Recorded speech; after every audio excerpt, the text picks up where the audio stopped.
ابھی بتائیے یہ جو قوم کو تبلیغ کی غرض سے، اب ظاہر ہے یہ تو اللہ تبارک و تعالیٰ کی وحدانیت کا اقرار کروانے گئے تھے نا، بنیادی طور پر اللہ کا پیغام جو ہے وہ دینے گئے تھے، لیکن قوم نے انکار کیا اور وہی بات عذاب الہی۔ تو اب ذرا بتائیے کہ جو قرآن اس میں کیا فرماتا ہے، اور بنیادی طور پر جو تبلیغ کا آپ کا انداز تھا وہ کیا تھا، تھوڑا سا آپ نے جو نقشہ کھینچا ہے مزید گفتگو آپ فرمائیے۔ بسم اللہ الرحمن الرحیم۔ عمر مبارک تقریباً کوئی 28 سال کے قریب تھی کہ جب آپ کو حکم ہوا کہ آپ نینوا تشریف لے جائیں۔ اب نینوا میں جو تہذیب آباد تھی، جس کی بنیاد شرک پر تھی، شرک پر ان کا اصرار تھا، وہ بنیادی طور پر ایک قبائلی معاشرہ ہے۔ اب قبائلی معاشرے میں انداز تبلیغ مختلف ہے، اور اس کی بہترین اگزامپل ہمارے نبی اکرم صلی اللہ تعالی علیہ وسلم کی ہے، جہاں آپ نے مکہ سے تبلیغ کا آغاز فرمایا اور دعوت دی۔ تو اس سے ملتا جلتا ماحول یعنی وہاں نینوا اور موصل میں موجود ہے، یعنی قوم کا معاملہ بھی ملتا جلتا، عمر مبارک کا معاملہ بھی ملتا جلتا۔ ہاں، کافی سملیرٹیز انبیاء کے اندر آپ کو نظر آتی ہیں۔ سبحان اللہ سبحان۔ اس کے بعد جب یہاں پر جو پریشانی ہوئی، اور وہ سب سے پہلے یہی تھی کہ دعوت خیر کی دی جائے، اور اگر اس کا جواب مثبت نہ آئے تو ایک فطری بات یہ ہے کہ آپ کی حوصلہ شکنی ہوتی ہے، اور بالخصوص جب آپ اس حقیقت سے آگاہ ہوں کہ یہ حق نہیں ہے، آپ کے سامنے باطل پر عمل کیا جا رہا ہے، لوگ اس پر اصرار کر رہے ہیں، اور وہ تعلقات اور وہ معاملات جو اللہ رب العزت کی طرف ڈیو ہیں، اور اسی طرح عوام الناس اور لوگوں کے درمیان ڈیو ہیں، جب آپ نہیں کرتے، جب عدل و انصاف نہیں ہوتا، تو پھر لازماً اور ہمیں ضرور نظر آئے گا کہ معاشرہ ابتری کا شکار ہوتا ہے۔ ایسا ہی تو مسلسل جہد مسلسل اور با اختلاف روایات، کہیں 7 سال، کہیں اس سے زیادہ، کہیں اس سے بہت زیادہ، جب آپ نے تگ و دو فرمائی اور اس کا جواب اس انداز میں مثبت نہ آیا، تو حضرت یونس علیہ السلام نے اس قوم کو اس حوالے سے آگاہ فرما دیا کہ اگر آپ نے اپنے معاملات میں توازن برپا نہ کیا، اگر آپ نے اللہ رب العزت کی دعوت پر لبیک نہ کہا، نہ اس کے حقوق پورے کیے، نہ اس کے بندوں کے حقوق پورے کیے،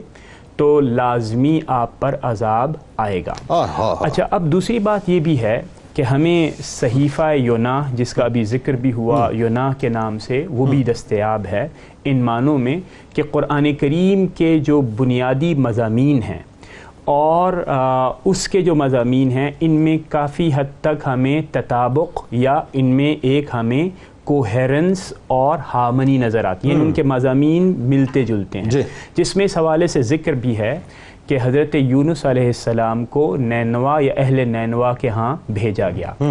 کیا کہا گیا؟ کہا یہی گیا کہ انہیں آپ شرک سے روکیں اور توحید کی دعوت دیں، اور اس کے ساتھ ساتھ معاملات میں توازن اور عدل و انصاف کی دعوت دیں۔ اور پھر جب ایک مقام آیا کہ حضرت یونس علیہ السلام نے یہ محسوس کیا کہ دعوت اب اس سے زیادہ نہیں کی جا سکتی، اور انہیں ایک موقع ملنا چاہیے کہ وہ اپنا تجزیہ خود فرمائیں، تو پھر آپ نے اس اطلاع کے بعد وہاں سے روانگی کا ارادہ فرمایا کہ اب اگر آپ نے قبول نہیں فرمایا تو پھر عذاب آپ کو ضرور آئے گا۔ اور پھر تاریخ نے یہ مشاہدہ کیا کہ لوگوں کو اس بات کا علم تو تھا کہ آپ ایک سچے نبی ہیں، اور اگر آپ نے یہ فرمایا ہے کہ عذاب آئے گا تو عذاب آئے گا، اس پہ بھی یقین تھا۔ تو جب حالات ایسے ہو گئے اور اس کے ساتھ ساتھ وہ علامات آہستہ آہستہ آپ کو نظر آنا شروع ہو گئیں، تو پھر پوری قوم نے یہ طے کیا کہ ہمیں حضرت یونس علیہ السلام کے سامنے سر تسلیم خم بایمانہ کرنا چاہیے کہ ہمیں ان کی دعوت کو قبول کرنا چاہیے۔ لیکن جنید بھائی، جو بنیادی بات ہے وہ یہ ہے کہ ٹائم میٹر کرتا ہے۔ حضرت یونس آپ کے پاس موجود ہیں اور آپ نے کفر اور شرک پر اصرار کیا، تو اس کی کچھ نہ کچھ قیمت آپ کو ادا کرنی پڑے گی۔ تو تاریخ نے دیکھا کہ پھر پوری اجتماع یعنی بالعموم جو معاشرہ ہے، اور آپ نے انٹرو میں بڑا خوبصورت انداز میں فرمایا کہ وہ صرف اظہار نہیں تھا عقیدے کا کہ ہاں ہم توبہ کرتے ہیں، وہ جو ہمارے ہاں ایک عام ٹریڈیشن ہے کہ بھئی معافی کا میسج یہ بھی کر لی اور میسج بھی کر دیا اور آپ نے مجھے معاف نہیں، عملاً آپ نے کیا کہ فرض کریں کہ ایک چیز بلا اجازت آپ نے استعمال کی، کسی کو تکلیف دی، اذیت دی، اللہ کے حقوق تمام کو عملاً مکمل کر کے سچی نیت کے ساتھ اللہ کی بارگاہ میں حاضر ہوئے، تو پھر ہمیں یہ محسوس ہوتا ہے کہ وہ اللہ نے عذاب کو ٹال دیا۔